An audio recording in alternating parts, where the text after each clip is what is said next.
Doula depuis 10 ans, maman depuis 11 ans, technicienne en travail social depuis 20 ans. Je suis Andréane Loubier, accompagnante à la naissance et bienvenue dans mon univers où tous les sujets reliés à la maternité seront abordés au fil des semaines. De la grossesse aux premières années de vie, en passant par les émotions et les défis des mamans et futures mamans. Maman vivante, c'est bien plus qu'un simple podcast. C'est une invitation à vivre pleinement chaque instant de ton parcours de maman, les doux comme les intenses, ceux qui font pleurer et ceux qui font rire, ceux qui épuisent comme ceux qui énergisent. Parce que ton rôle de mère est celui qui prend la plus grande place, te sentir vivante comme maman, c'est te sentir vivante dans ta vie. Bienvenue dans ce 4e épisode. Ça fait 10 ans que je guide et que j'accompagne les futurs parents. Ça fait 10 ans que j'essaie de trouver la meilleure façon d'aborder le sujet du 4e trimestre de la grossesse. Le 4e trimestre, là, c'est les 3 premiers mois de vie de bébé. Ces mois-là là, sont souvent vraiment intenses et absolument uniques en leur genre. C'est une période puissante puis c'est bouleversant pour plusieurs mamans. Et justement, vu que c'est intense comme ça, on dirait qu'on a toujours une petite retenue pour dire les vraies affaires, comme si on voulait pas faire peur à personne. Mais une fois qu'on est dedans, une fois que les nouvelles mamans sont dedans, sont comme mais voyons, comment ça? Personne m'a jamais dit ça. Je savais que ça serait dur, mais je pensais pas que ce serait dur à ce point-là. Puis il y a certaines mères qui vont même aller jusqu'à se dire qu'elles sont pas normales de se sentir aussi déstabilisées, là, aussi perdues, vu que justement, jamais une autre maman de son entourage a nommé vraiment comment elle s'est sentie. Ben là, elles sont comme, ben voyons, tu sais, ça doit pas être normal, c'est donc bien intense, là. Il y a jamais aucune de mes amies, aucune, tu sais, ma sœur, ma cousine, personne m'a dit ça, tu sais, je voyais qu'elle était fatiguée, je voyais que c'était rochant, tout le monde nous le dit, tu sais, que ça va être fatigant, mais comme ça, pourquoi on garde le silence? Puis c'est comme une roue qui tourne sans fin, là. Là, les mères, ben là, en se disant, OK, là, c'est vraiment intense, je dois pas être normale, c'est peut-être moi qui est poche, je me pose vraiment de questions, je suis donc bien anxieuse, tu sais, ben là, elles en parlent pas. Puis, ben, les nouvelles mères de leur entourage, ben, sont toujours pas au courant de la vérité, elles non plus. Heureusement, là, on commence à en parler de plus en plus, là, de ce fameux 4e trimestre-là. Les femmes commencent à s'exprimer plus librement, aussi à demander de l'aide, je trouve, un peu plus facilement, là, sans se dire que c'est parce qu'elle est poche. Juste dire, hey, tu sais, j'aurais besoin, viendrais-tu m'aider aujourd'hui? Puis, évidemment, là, cette période-là est vécue de plusieurs façons, hein. Ça peut être vécu de plusieurs façons par les femmes, chacune la vit différemment en fonction de sa personnalité, mais pas juste en fonction de la personnalité, là, parce que, tu le sais, j'ai 3 enfants, puis honnêtement, j'ai 3 4e trimestres vraiment différents. J'ai zéro vécu ça de la même façon aux 3 enfants. Donc, ça va dépendre de quoi d'autre? Ben, ça va dépendre du réseau de soutien qu'on a. Ça va dépendre aussi du déroulement de l'accouchement, parce que oui, l'accouchement et son déroulement peut avoir un impact sur comment on va vivre notre 4e trimestre de la grossesse. Ça va dépendre aussi de la santé du bébé. Des fois, les petits bébés malades, les petits bébés qui ont plus d'inconfort, les petits bébés qui pleurent plus, ben c'est sûr que ça peut avoir un impact, définitivement. Ça dépend aussi de la santé de la maman, bien sûr. Donc, il y a plusieurs façons de vivre le 4e trimestre, puis ça va dépendre de plusieurs facteurs. Mais là, aujourd'hui, j'ai fait le choix d'y aller comme all-in. J'ai comme envie de dire aux futures mamans ce que les toutes nouvelles mamans que je rencontre me disent quand je vais les voir là, dans les premiers jours puis dans les premières semaines de vie. Là, souvent, je vais les voir à domicile pour un autre service où on se parle, elles ont des questions. Alors, dans les premières semaines de vie de bébé, qu'est-ce que les mamans me disent? Puis, tu sais, il y a tellement d'affaires à dire. Il a fallu que je m'arrête puis que je fasse un choix. Hein? Donc, j'ai choisi les 6 choses que je voudrais dire aux futures mamans si je n'avais pas peur de leur faire peur. Alors, ça va comme suit. La première chose, ça se peut que tu capotes. Yes, madame. Je commence ça fort de même. Certaines mères se sentent complètement déboussolées, là. Euh, Ce qu'elles vivent et ce qu'elles ressentent n'a rien à voir avec ce qu'elles s'étaient imaginé. J'ai toujours dit en riant que quand je suis devenue maman, ma mémoire est comme sortie de moi en même temps que mon placenta et qu'elle n'est jamais revenue. Ben, dans le cas du 4e trimestre, ce sont nos points de repère qui sont disparus avec notre placenta. On va ajouter à ça ben, un niveau de fatigue souvent jamais inégalé, tu sais, même si certaines mères dorment mieux une fois que le petit bébé est là que quand elles étaient enceintes parce que pendant la grossesse, elles avaient différents maux et malaises. Ça reste tout de même qu'il y a une fatigue qui s'accumule souvent dans les premiers jours, premières semaines. Aussi nos hormones qui font leur travail. On a une chute hormonale importante. Après la grossesse, les hormones travaillent énormément. Et tout ça mis ensemble, ben, ça donne souvent la phrase suivante: Oh my God, je pensais jamais que ça serait aussi difficile. Beaucoup de mères me disent ça. Puis d'ailleurs, dernièrement, il y a une mère qui m'a même dit: Je comprends même pas comment vous faites pour avoir plus qu'un enfant. Là, je comprends pas. Elle se sentait carrément dépassée là, depuis la naissance de son bébé. Les premiers jours puis les premières semaines, c'est tellement impressionnant, là. Tout est nouveau, c'est 24 heures sur 24, on veut bien faire, on est épuisé, on vit des sentiments contradictoires aussi, genre j'aime mon bébé, mais mon Dieu, c'est tellement dur, c'est pourquoi on a fait ça. On se demande tout le temps si chaque petite chose est normale, notre corps doit se reposer, récupérer de la grossesse et de l'accouchement, mais on dort pas beaucoup. Bref, on est dans une espèce de tourbillon, puis on a l'impression que ça s'arrêtera jamais de tourner, ces tourbillons-là, puis j'ai envie de te rassurer tout de suite, ça va s'arrêter, cette intensité-là. Quand? Là, ça, je sais pas. Je sais pas combien de temps ça va durer pour toi, mais crois-moi, ça va s'adoucir. Et probablement beaucoup plus rapidement que tu le penses. Parce que bébé grandit et change très vite, parce qu'on est avec lui pratiquement 24 heures sur 24, 7 jours sur 7, fait qu'on devient bonne assez vite, merci.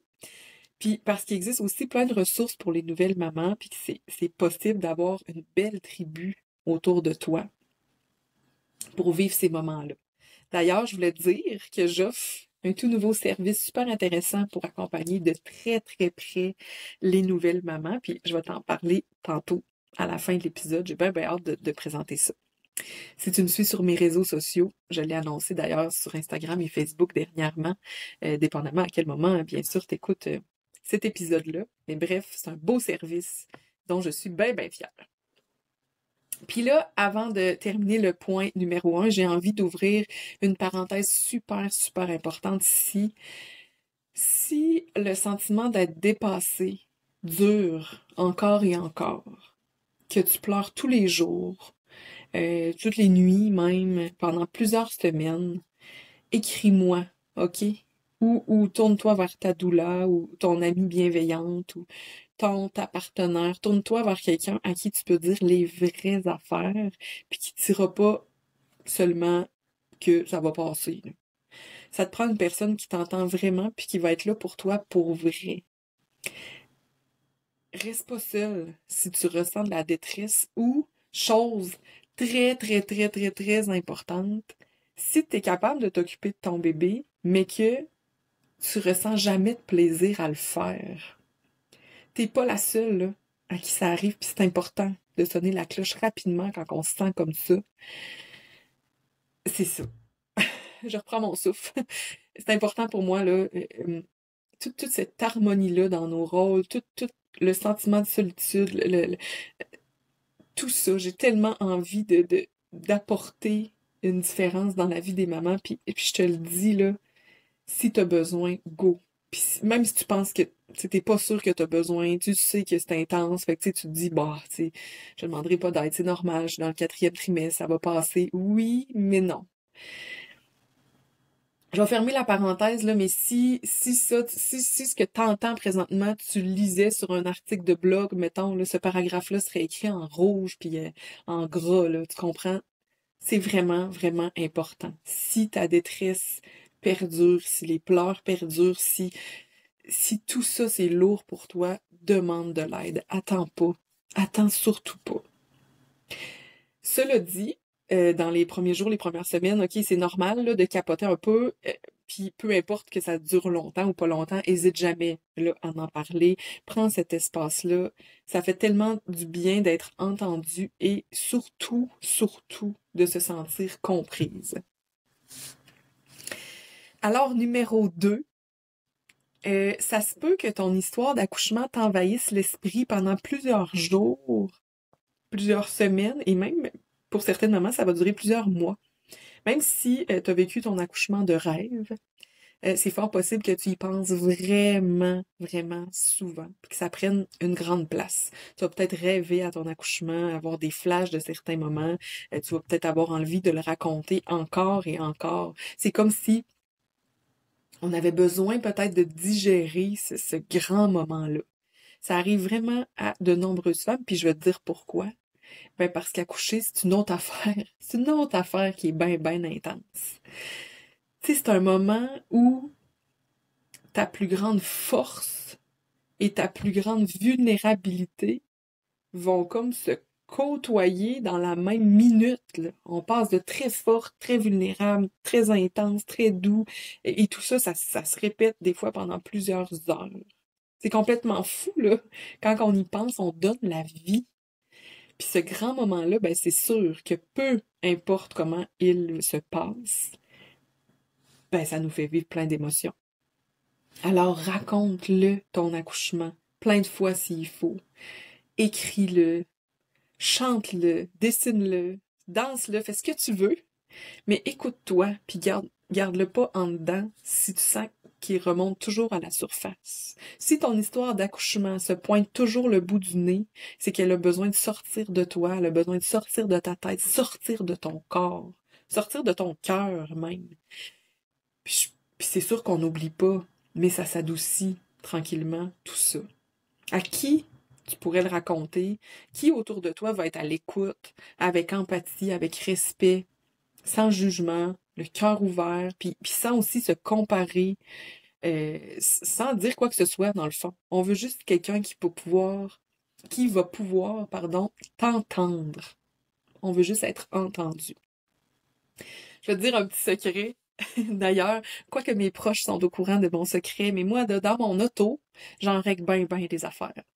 Je me parle toute seule, souvent sur plein de sujets. Fait que je me suis raconté mes accouchements à moi-même des tonnes de fois, toute seule, dans mon auto. Je me suis parlé tout haut pour m'auto-raconter là, mes histoires d'accouchement, ces grands moments-là, toutes les émotions que j'ai ressenties, toutes les peurs que j'ai vécues, toutes les pensées que j'ai eues. Tu sais, quand on est toute seule, tout se dit, hein. Fait que si t'as besoin de ventiler, je t'invite à essayer ça. La voiture. La voiture est mon amie. Alors, je passe au numéro 3 des choses que je voudrais dire aux nouvelles mamans si j'avais pas peur de leur faire peur. En ce que tes amis te disent, ce qu'elles démontrent et ce qu'elles vivent vraiment. Il y a tout un univers. Et j'ajouterais entre ce que tu vois sur les réseaux sociaux et ce que les nouvelles mamans que tu suis vivent, il y a aussi tout un univers. J'en ai parlé au début de l'épisode, je pense qu'on a toutes la même préoccupation, puis c'est de pas trop en dire pour pas inquiéter les futures mamans, mais je pense aussi que, ça c'est un point important là, que il y a beaucoup de femmes qui ont de la difficulté à se montrer réellement, à vraiment dire ce qu'elles pensent et ce qu'elles ressentent. En fait, là, j'en ai eu la preuve absolument beaucoup, très beaucoup, absolument trop souvent de l'espèce de « Oh non, non, ça va bien », tu sais, au début de la conversation, des nouvelles mamans qui me disent tout est beau, c'est tellement le fun, ça va super bien, tu sais, je suis fatiguée, mais ça va bien », puis plus on parle, ben plus elles réussissent à s'ouvrir un peu, puis me dire finalement que le début de leur maternité, là, ben c'est rock'n'roll en tabarnouche. C'est-tu l'envie d'être parfaite? C'est-tu l'envie de bien paraître? Je sais pas. C'est-tu la peur d'être jugée, de se sentir vulnérable? C'est-tu l'impression d'être la seule à rocher, peut-être? Je sais pas exactement. C'est sûr que c'est différent pour chaque maman, mais je veux que tu retiennes deux choses importantes. Ce que tu vois, c'est pas toujours la réalité. Vraiment, vraiment pas. Et tu n'es certainement pas la seule à te sentir comme tu te sens.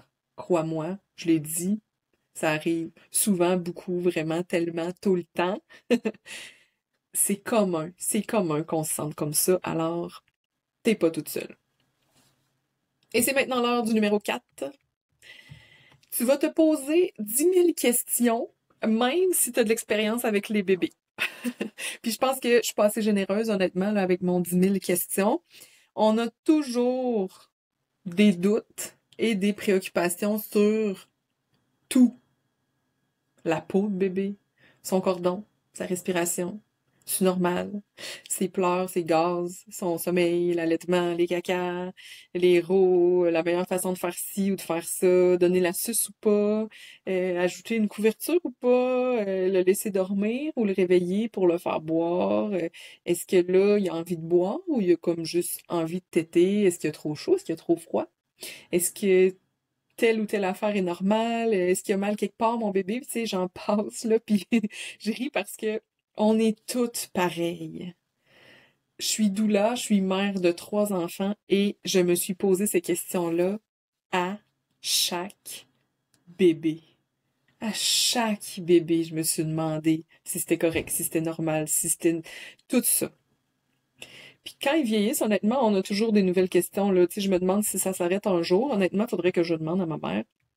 Et encore une fois, là, j'ai envie de te demander qui sont tes personnes ressources, des personnes fiables, avec des conseils et des informations justes et, s'il vous plaît, des informations à jour. À qui tu peux poser toutes ces questions-là, dans le fond? Puis c'est pas le temps de ne pas vouloir déranger, c'est pas le temps de ne pas vouloir déranger, c'est le temps de demander. Puis, by the way, c'est exactement ça que font les nouvelles mamans qui utilisent mon nouveau service. Elles me demandent. Puis aussi souvent qu'elles ont besoin, je l'ai dit là, je trouve ça vraiment merveilleux d'être là pour elles. J'ai observé la vraie vie des nouvelles mamans, puis tu sais, je l'ai vécu moi aussi, là, on s'entend. Puis j'ai créé le service tellement parfait pour le 4e trimestre, là. Mon Dieu. Bon, ok. J'arrête, je me calme, je passe au numéro 5. Ça se peut que tu te sentes toute seule, même si t'es super bien entourée. Ceci est une confidence murmurée, vraiment pas fort, dans l'intimité quand je suis seule avec les mamans. C'est une confidence qui les rend mal à l'aise, tellement qu'à chaque fois, les mamans précisent genre que leur chum est vraiment bon, qu'il est super, qu'il est présent, que leur mère est là pour elles, que leur blonde est extraordinaire avec le bébé, comme si elles avaient l'impression de les trahir en m'avouant qu'elles se sentent souvent seules. Et pourtant là, ça n'a rien à voir avec notre entourage. Comme je le dis souvent, même si on a de l'aide, même si on apprécie ce soutien-là, même si on a une super équipe avec notre partenaire, ben on est quand même la seule à avoir accouché. On est la seule à savoir exactement comment on se sent. On se retrouve seul la nuit des fois pour allaiter. On est seul aussi lorsque papa ou la deuxième maman retourne au travail après quelques semaines. On n'ose pas toujours demander de l'aide. On se dit ouais, tu sais, je vais encore demander. On est mal à l'aise. On n'ose pas tout le temps dire comment on se sent vraiment. Bref, même si rationnellement, tu sais que t'es pas toute seule, ton cerveau, il sait, ta tête, elle sait, mais voyons, tu sais, je suis pas toute seule, j'ai telle personne qui m'aide tout le temps, mais tu peux te sentir comme ça quand même, c'est légitime. Puis je dirais que c'est plutôt fréquent. Malheureusement, on dirait que c'est tabou, là, de dire qu'on se sent seul dans ces moments-là, puis comme s'il fallait pas le dire, pour pas insulter, pour pas blesser personne, mais je vais le dire, là, moi, là, le sentiment de solitude chez les nouvelles mamans, c'est commun. Puis il faut en parler. Juste le nommer, là, crois-moi, ça fait tellement de bien. L'autre fois, je suis allée faire un bébé benzène, le soin dans l'eau là, pour les nouveau-nés. Je suis allée voir une maman pour faire ça à son magnifique bébé. Puis elle me disait qu'à son premier bébé, elle avait vécu une dépression postnatale. Puis on s'est tellement comprises. Si vous me suivez, si vous me connaissez, vous savez que j'ai vécu une période super difficile là, il y a pas si longtemps. Puis le sentiment de solitude, la maman me l'expliquait, puis elle trouvait pas les mots pour expliquer rationnellement ce qu'elle vivait. Puis tout ce que je lui ai dit, c'est je sais exactement ce que tu veux dire. Je me sentais seule, même si je n'étais pas seule. Puis, pour vrai, à chaque fois que je parle de ce sentiment-là aux nouvelles mères, elles me disent toutes, oui, tellement, c'est ça, c'est vrai. Fait que c'est commun. Enregistre ça dans ta tête, que tu sois future maman ou toute nouvelle maman, t'es pas toute seule. Et je termine avec le numéro 6, des choses que je voudrais dire aux futures mères si j'avais pas peur de leur faire peur. Et c'est tu vas enfin comprendre ce que c'est l'amour inconditionnel, mais ça se peut que ça prenne quelques jours avant que tu comprennes ce que c'est l'amour inconditionnel. C'est fou comment on les aime, là. Tout le monde a déjà entendu ça, puis je vais le dire quand même, c'est impossible de comprendre cette intensité-là tant qu'on n'est pas parent. Ça, c'est clair. Malgré tous nos sentiments contradictoires, estique qu'on les aime, nos merveilles. Mais une chose importante, c'est possible que tu ne ressentes pas cet amour-là instantanément, pour toutes sortes de raisons. Certaines femmes vont être amoureuses de leur bébé alors qu'il n'est même pas encore né. D'autres mamans là, n'aiment pas ça être enceinte, puis elles ont vraiment hâte de retrouver leur corps, puis que cette petite bête-là envahissante sorte enfin. Certaines femmes vont tomber en amour dès les premières secondes de la vie de bébé. D'autres ont, par exemple, vécu, mettons, un accouchement tellement difficile que ça va leur prendre quelques minutes, quelques heures, quelques jours même avant que ce fameux phénomène-là se passe en elles. Oui, là, il y a certaines femmes qui ont besoin de quelques jours avant d'avoir envie de bouffer leur bébé puis de le sniffer là, comme sans arrêt. Puis c'est bien correct.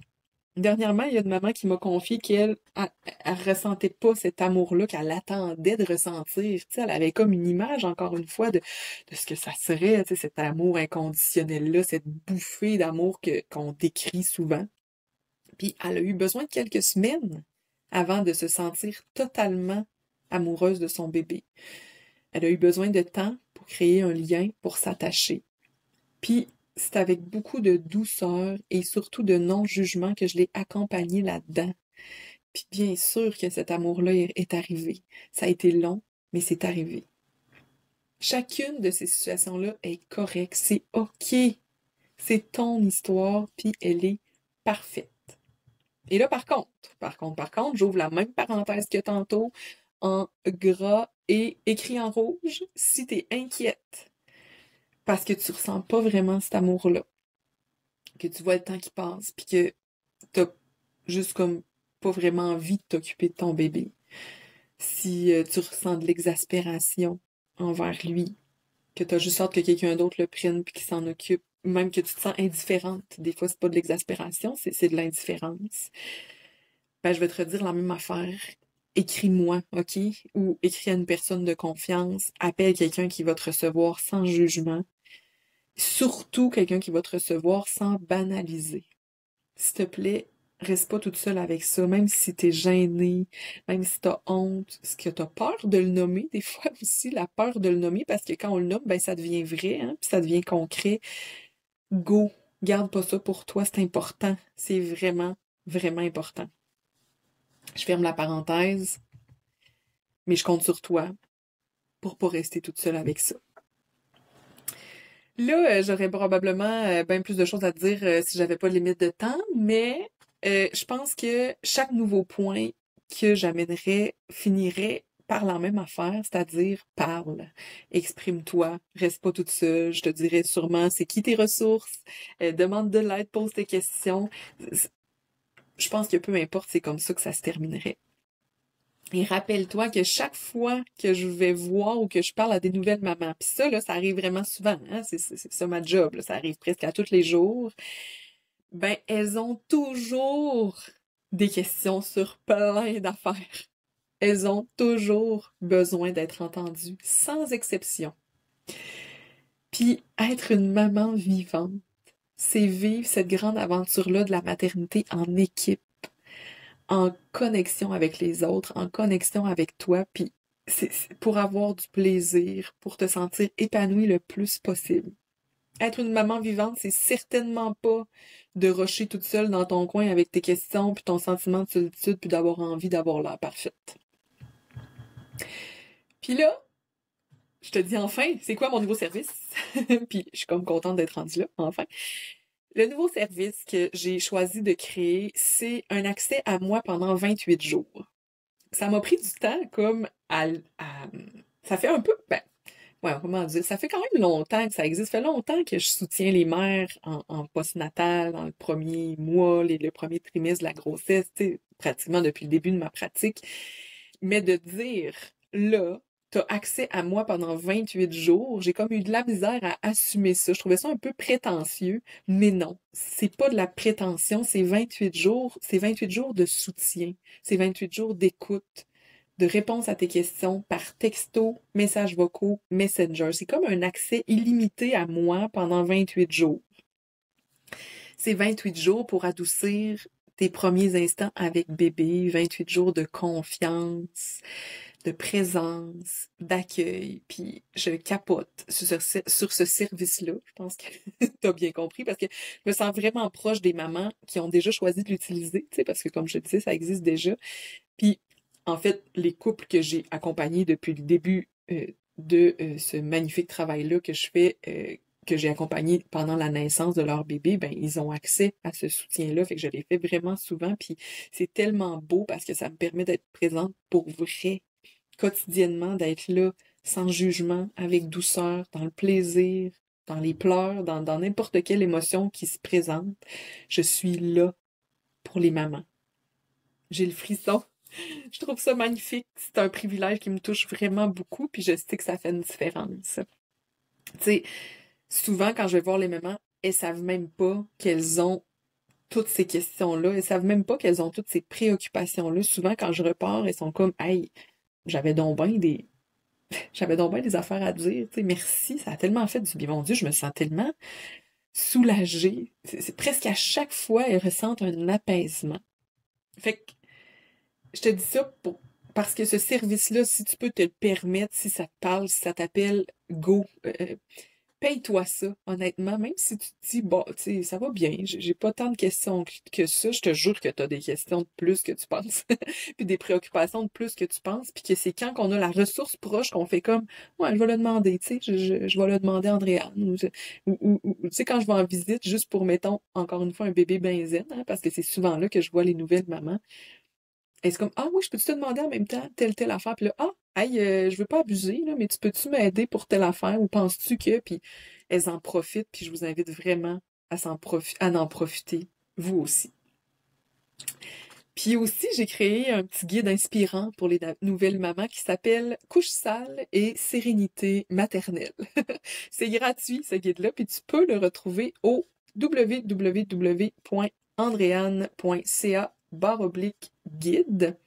Bien sûr, en le téléchargeant, tu vas te retrouver sur ma liste de courriels, mais très sincèrement, là, je ne suis pas achalante du tout par courriel. J'essaie d'envoyer une infolettre aux 2 semaines, mais j'y arrive pas toujours. Tu vas recevoir des messages de temps en temps, mais honnêtement, je suis vraiment pas achalante. Puis de toute façon, si tu veux te désabonner par la suite, tu as toujours le loisir de le faire. Et pour les 28 jours avec moi, tous les détails sont au www.andreanne.ca/28 jours, avec un S, bien évidemment. Et en passant, andreanne.ca, Andreanne n'a seulement qu'un N. Petite chose importante. Alors, écris-moi si tu as des questions. Écris-moi si tu as besoin. Et sinon, eh bien, je te dis à très bientôt pour le 5e épisode. Ciao!